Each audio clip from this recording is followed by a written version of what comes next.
Salutare și bine v-am regăsit la primul episod de pe acest canal. Astăzi ne vom juca Brawl Stars la Solo Showdown. Am 9260 de trofee, 44 de brawleri și pe Dynamite am Hypercarry.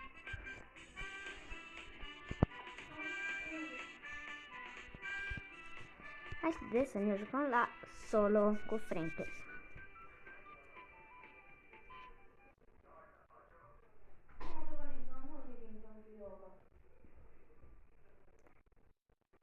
S-a băgat un nou update cu SpongeBob pantaloni pătrați.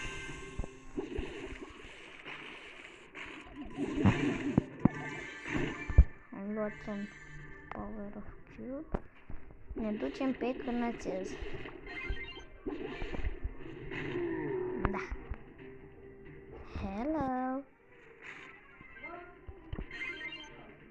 Așa, așa. Fuge cam de mine, date mult cu nervi.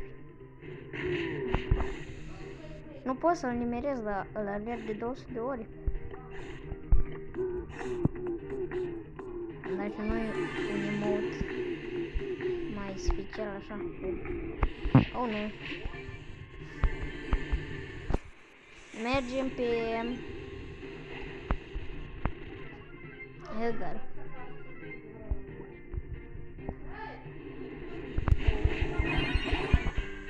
Am murit. Nu mai jucăm o rundă. Nu contează dacă am murit oricum.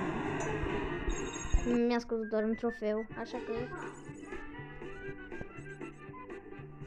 mai avem puțin și deblocăm următorul layer. S-a băgat de asta, am uitat cum o cheamă. Pe Mortis. Să joc o rundă cu Mortis, că n-am mai jucat de mult, sau cu Neni. Da, solo. Să vedem.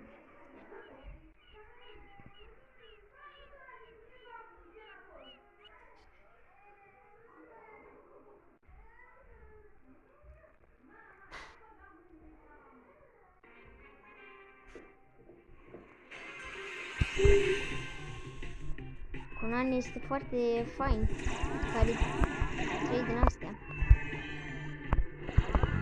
Și pot da și prin pereți. Oh, nu. Vine și Dr. Holmes. Bye. Oh, nu. Tara, vine Tara. Nu cred, am omorât pe Tara. M-a omorât piticuțul ăsta, șoricelul. Plus un trofeu oricum.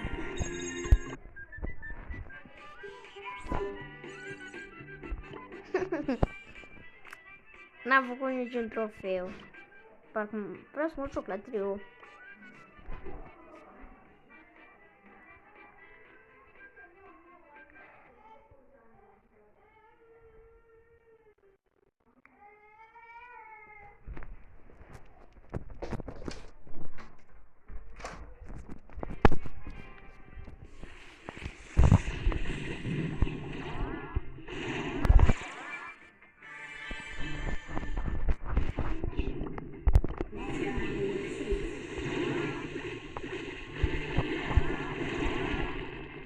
Este...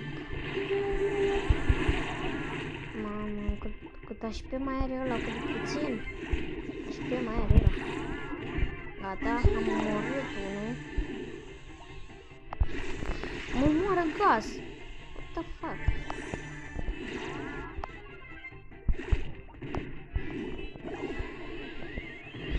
Aoleu.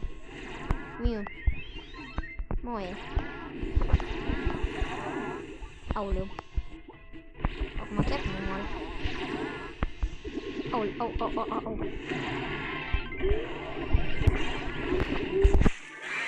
Iar am murit. Da, am și... Cam acesta a fost episodul. Ne vedem data viitoare.